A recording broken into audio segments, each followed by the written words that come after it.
Ever wondered what the world's wealthiest people spend their money on?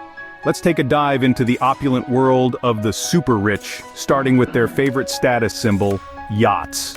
Now, we're not talking about your average sailboats here. These are mega yachts, floating palaces that rival five-star hotels in luxury. The richer you are, the bigger and more ostentatious your yacht needs to be. Case in point, the world's current longest yacht, a staggering 180 meters long.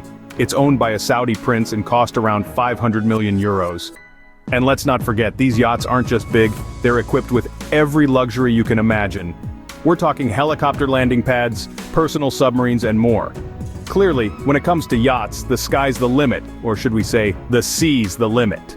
Switching from the high seas to the high-stakes world of sports, let's explore another millionaire hobby: owning top-tier sports teams.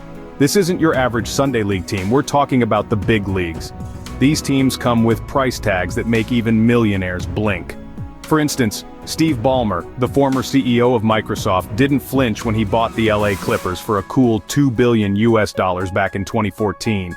But he's not the only tech billionaire in the game. Paul Allen, another Microsoft alum, owned not one, but two professional sports teams, the Portland Trail Blazers and the Seattle Seahawks. Now that's what you call doubling down on your hobbies. So why do millionaires love owning sports teams?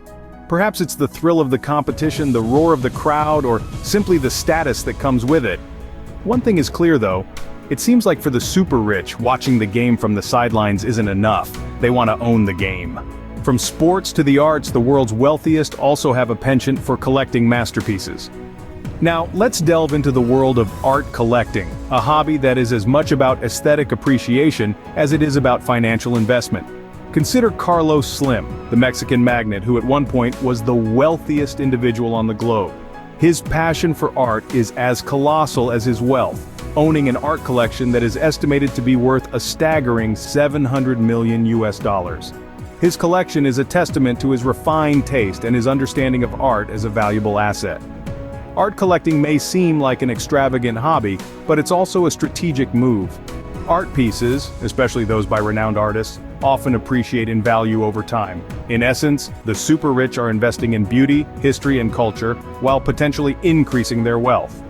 Art isn't just for admiring, for the super rich it's also an investment. Moving from art galleries to real estate portfolios, let's take a look at how the world's wealthiest invest in property. It's no secret that the super rich have a penchant for extravagant homes. Take, for instance, Microsoft founder Bill Gates. Back in 1988, Gates purchased a 6,000 square meter property in Medina near Washington for a cool $2 million. Today his residence, dubbed Xanadu 2.0, is worth an astonishing $123 million.